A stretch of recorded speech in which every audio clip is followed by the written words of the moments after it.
Well, Happy New Year and welcome back to the channel. We do hope you've had a wonderful holiday season, and we're so excited to be here today to share with you some of the collection that we've had from the garden, from our garden treasures. And what do we have here, dear? We have the Bermansia, we have cut-ins, we have planters that we brought in, and some of these plants are actually blooming. Oh, yeah. They are blooming, and we have a lot of cut-ins of this purple heart because it's so beautiful during the summer season. It even blooms. So we've taken a lot of cut-ins that are doing well, and we want to give you some update on how all these little planters are doing throughout the winter months indoors. As you can see, they are reaching for the sunlight.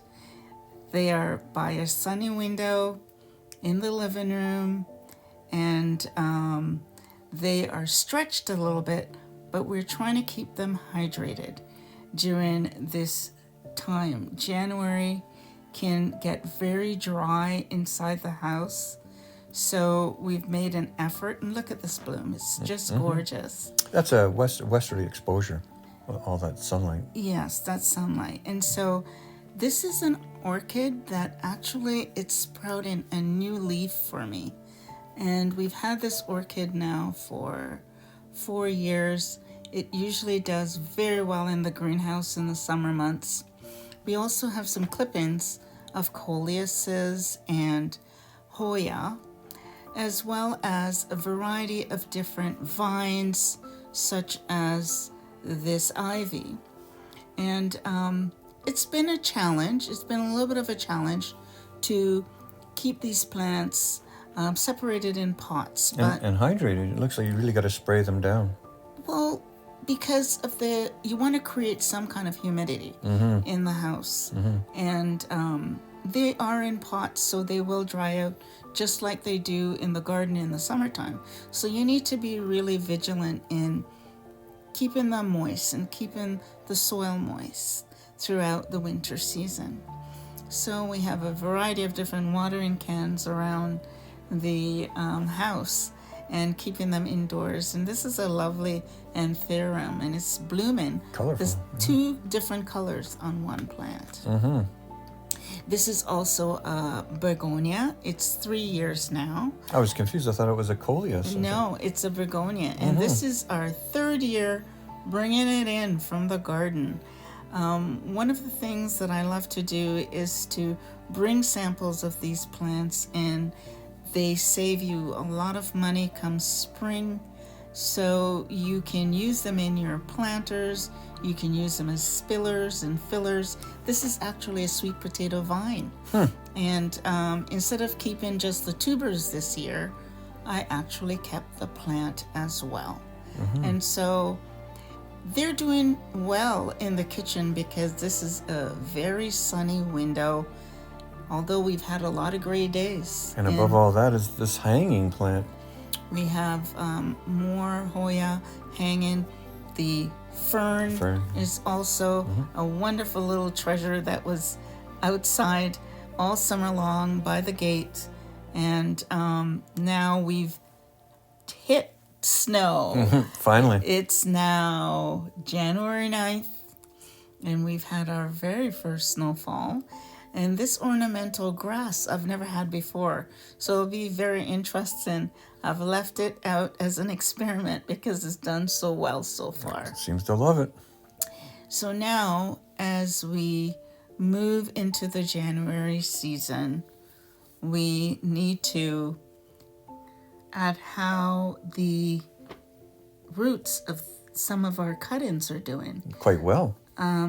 Well, what I need to do next is to get them potted up. As soon as the root system of these plants get stronger. That's a Bermansia. Yeah, this is the second plant of the Bermansia that we potted up earlier in November. And at the time, look at how it's doing now.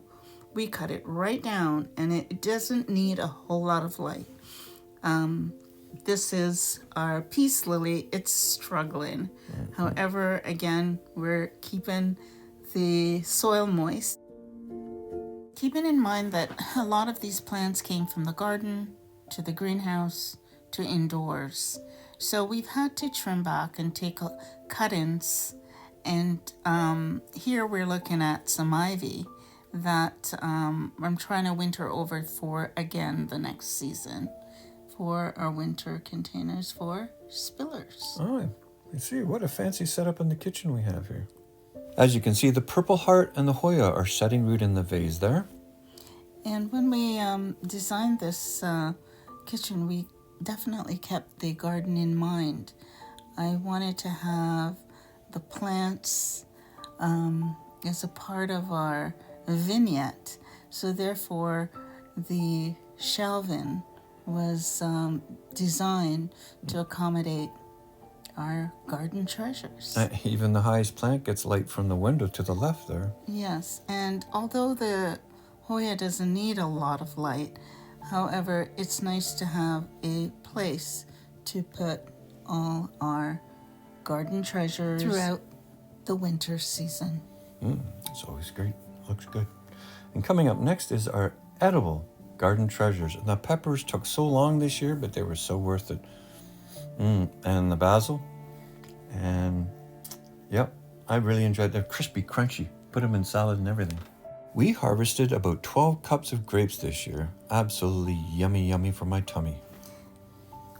This was my first time actually making jam from the grapes. The vine is 7 years old. Wow. And it was a gift. And so this results, I'm really happy. These early girl tomatoes as well. They were so delicious. Are we planting them next year? For sure. Nice. They will need to get in the greenhouse by April. Because this is what we harvested late in the season. August, September, and so on. But we're so happy to share with you our garden treasure. Thanks for watching. My mouth is still watering.